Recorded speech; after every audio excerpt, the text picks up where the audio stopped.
मसीह के मधुर नाम में एक बार फिर से आप सबका स्वागत है। और प्रभु ने अपनी मिनिस्ट्री के दौरान जो है, जैसा हमने पिछली बार देखा था, हर व्यक्ति को जो उनके संपर्क में आया चंगा किया।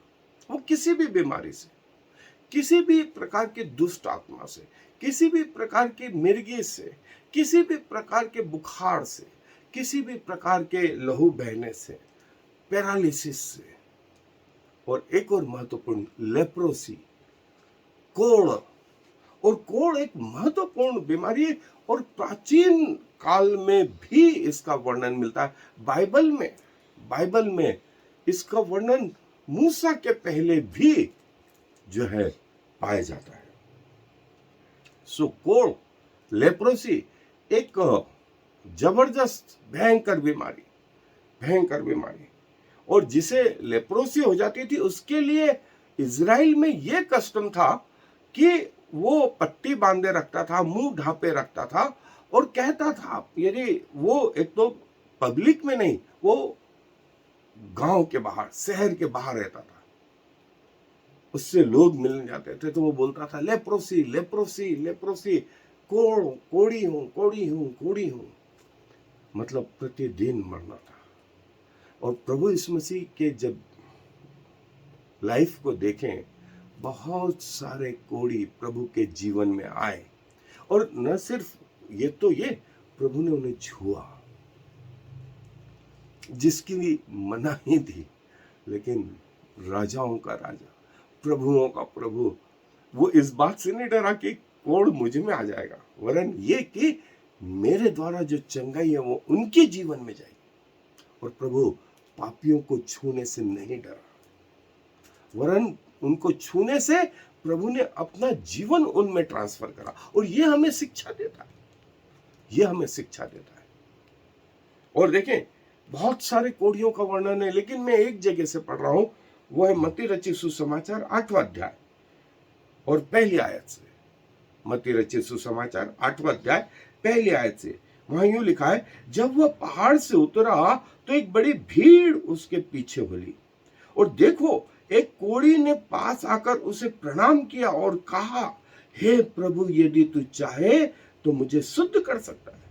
यीशु ने हाथ बढ़ाकर उसे छुआ और कहा, मैं चाहता हूं तू शुद्ध हो जा। और वह तुरंत कोढ़ से शुद्ध हो गया। यीशु ने उससे कहा, देख, किसी से न कहना, परंतु जाकर अपने आप को याजक को दिखला, और जो चढ़ावा मूसा ने ठहराया है उसे चढ़ा, ताकि उनके लिए गवाही हो। प्रभु ने उस व्यक्ति को जो कोढ़ से पीड़ित था छुआ, जिसे छूना मनाही थी, लेकिन प्रभु ने ऐसा करके अपना जीवन उसमें ट्रांसफर करा, आत्मिकता से उसे भर दिया, और तुरंत इमीडिएट उसका कोढ़ जाता रहा। उसने महसूस किया, कोढ़ से शुद्ध हो गया। उसने कहा, जा, मूसा की व्यवस्था के अनुसार चढ़ावा मंदिर में चढ़ा, याजक को दिखला। ये एक बहुत बड़ी हीलिंग। आज भी डॉक्टरी में कुछ हमें स्पष्ट हीलिंग दिखाई देती है, सुपरनेचुरल हीलिंग दिखाई देती है, जो मनुष्यों से संबंधित नहीं है, मनुष्यों के दायरे में नहीं, लेकिन प्रभु जब छू लेते हैं तो नया जीवन भर देते हैं।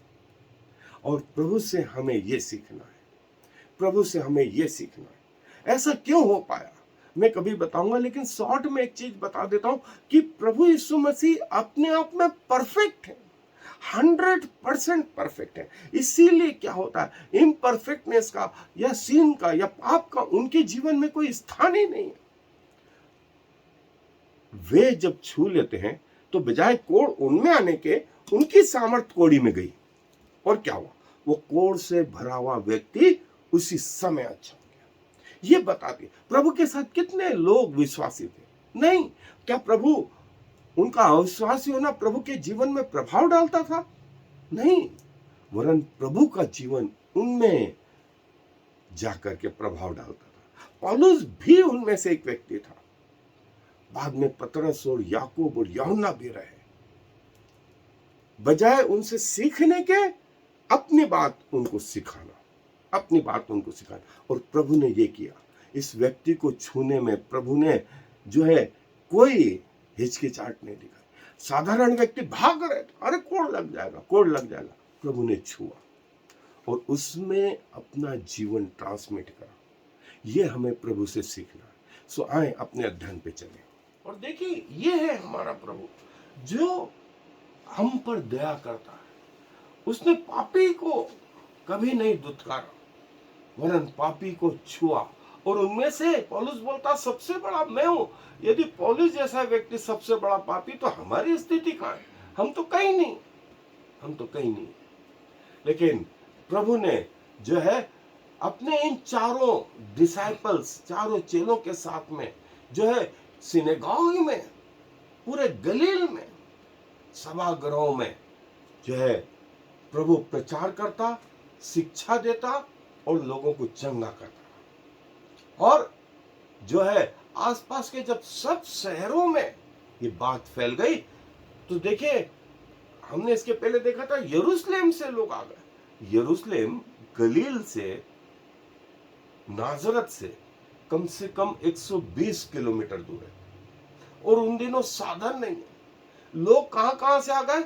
यहूदिया से, सामरिया से, यरूशलेम से और डिकापुलिस से, और ऊपर जो है वहां के देशों से आ गए। ये भी एक व्यक्ति आ गया। और जो है लूका जो बोलता है, जो स्वयं एक डॉक्टर है, पूरा लेप्रोसी से भरा हुआ, पूरे कोढ़ से भरा हुआ, ये व्यक्ति एडवांस स्टेज में जो है प्रभु के पास आया। इसका कोढ़ मनुष्यों से सुधरने वाला नहीं, ये सेपरेट अपने आप में। लेकिन जब वो प्रभु के पास आया, तो प्रभु ने उसकी उस कंडीशन को देखा। और सब लोग क्या कहते थे? अशुद्ध, अशुद्ध, अशुद्ध, अशुद्ध। लेकिन ये व्यक्ति प्रभु के पास आया और प्रभु ने क्या करा? प्रभु ने क्या करा? प्रभु ने उसको छुआ। प्रभु ने उसको छुआ और कहा, मैं चाहता हूं तू शुद्ध हो जा। जैसे ही ये शब्द निकले, मैं चाहता हूं तू शुद्ध हो जा, और छूने से सारी हीलिंग, चंगाई उस मनुष्य में आ गई। सबके सामने, सबके सामने वो व्यक्ति तुरंत चंगा हो गया।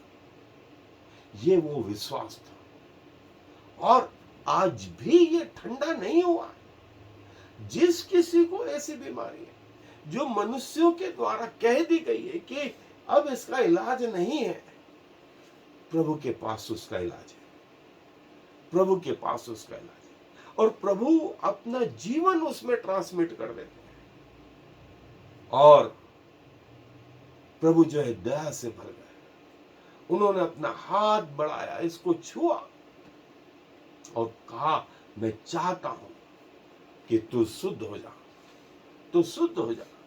प्रभु का एक आपने दास के बारे में सुना है, पॉल योंगिचो, जो दुनिया के सबसे बड़े चर्च साउथ कोरिया में, सियोल में जो है, जिसकी मेंबरशिप करीब 10 लाख है, 10 लाख। और पॉल योंगिचो भाई का जो है निधन मात्र अभी 2-3 महीने पहले ही हुआ है। 1950 में, सेकंड वर्ल्ड वॉर के बाद में, उनकी जब वे जवान थे, उनको टीबी हो गई और अस्पताल से इसलिए छोड़ते दे दी गई कि इसका कोई इलाज नहीं। और वह बौद्ध धर्म से थे और उनके माता पिता आंसुओं के साथ उनको घर लाए। लेकिन वहां अस्पताल में एक लेडीज आती थी जो प्रभु के नाम से जो है लोगों के लिए दुआ करती थी। और जो है पॉल बोलते हैं कि मैं इतना निराश था कि जब वो लेडी आई तो उसको मैंने खूब बका। जब खूब बका, लेकिन मुझे लगा कि मैं तो मरने ही जा रहा हूं, मैंने काहे को इसको चिल्लाया। वो लेडी ने बदले में बोले मुझे कुछ नहीं कहा, एक शब्द नहीं कहा। सो मैंने उसको मनाने की दृष्टि से कहा कि बहन क्या चाहती हो तुम। उसने बताया कि प्रभु तुम्हें चाहते हैं, प्रभु तुम्हें प्यार करते हैं और ये चाहते हैं कि तुम प्रभु के पास आओ, अपना जीवन प्रभु को दो। सो पौल बोलते हैं कि मैं तो मर ही रहा था, डॉक्टरों ने मेरी छुट्टी कर दी थी। सो मैंने बोला कि क्या बुरा है, चलो प्रभु के पास चलते हैं। जो ये लेडी बोल रही है उसके पीछे, और उस लेडी ने बोले कहा कि मैं दुआ करूंगी, उस दुआ को तुम दोहराना। बोले मैंने ऐसा जब करा मुझे उसी समय उद्धार का अनुभव हुआ। बोले मैं उछलने लगा, बेड पर पलंग पे उछलने लगा। आसपास के जो मरीज थे सब बोलने लगे अरे क्या हो गया इसको क्या हो गया, ये क्यों ऐसा उछल रहा है। बोले ऐसा उछल इसलिए रहा था क्योंकि जो है प्रभु ने मुझे नया जीवन दे दिया। और देखें ये बात 1949 की 49 की है। इस बात को कितने साल हो गए, करीब यूं कहें 77 ईयर्स हो गए, 72 ईयर्स से भी ज्यादा हो गए इस बात को। और प्रभु का ये दास जो है कैसे प्रभु में आया और फिर दुनिया का सबसे बड़ा चर्च कैसे बनाया। संडे को 8 से 10 बार जो है वो सर्विस लेता, और उनके द्वारा लिखी गई किताब है फोर्थ डायमेंशन 2 वॉल्यूम में है। आप जरूर पढ़ें, आपको बहुत आनंद आएगा। सो ये वो प्रभु का गुण है जो प्रभु के लोगों में आया, और जो है प्रभु यीशु मसीह जैसा कोई राजा और कोई रहा जिसने ऐसी दया करी। सब भागते थे लेकिन प्रभु ने छुआ, प्रभु ने हमारे जीवन में भी कार्य करा। सब हमसे भागते थे और जो मार्ग हमने चुन रखा था वो हमें नरक ले जा रहा था, प्रभु ने जो है हम पर दया करी, और प्रभु ने हमारे जो हम पापी थे नरक की ओर जा रहे थे छुआ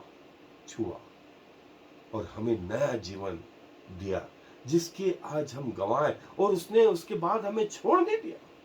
हमारे अंदर पवित्र आत्मा का दान दिया जो आज भी हमारे अंदर प्रति पल प्रति क्षण, इवन हमारी सांस से ज्यादा, हमारी हृदय की धड़कन से ज्यादा हमारे नजदीक है। और मृत्यु के बाद भी प्रभु हमें नहीं छोड़ेंगे, प्रभु ने ऐसा कहा है। सो ये व्यक्ति जब सुधर गया तो प्रभु ने कहा जा व्यवस्था के अनुसार जो मूसा ने कहा है वैसा चढ़ावा चढ़ा, अपने आप को याजक को दिखा, और प्रभु ये चाहते हैं। देखिए प्रभु इन नियमों को पूरा कर रहे हैं, विधियों को पूरा कर रहे हैं, लेकिन जो तकलीफ वाली बात थी वो ये थी कि लोग प्रभु का नाम लेकर के उल्टा काम कर रहे थे, और प्रभु जो है इसको सुधारना चाहते हैं। सब आपसे घृणा करते हो तो करते हो, लेकिन प्रभु आपसे घृणा नहीं करता है, आपको चाहता है। प्रभु कहते हैं मैं चाहता हूं तू शुद्ध हो जा।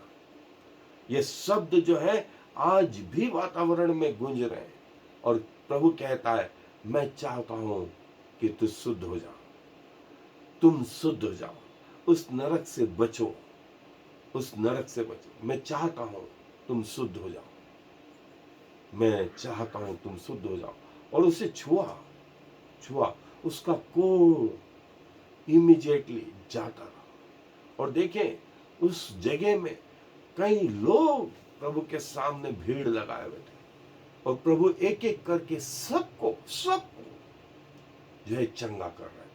ये एक लेप्रोसी वाला नहीं, और भी हम देखते हैं कि प्रभु के पास कई बीमारियों को लेकर के लोग आए और प्रभु ने उन सबको चंगा किया। ये वो हमारा प्रभु है। अपंगों को चंगा किया, पैरालिसिस वालों को चंगा किया,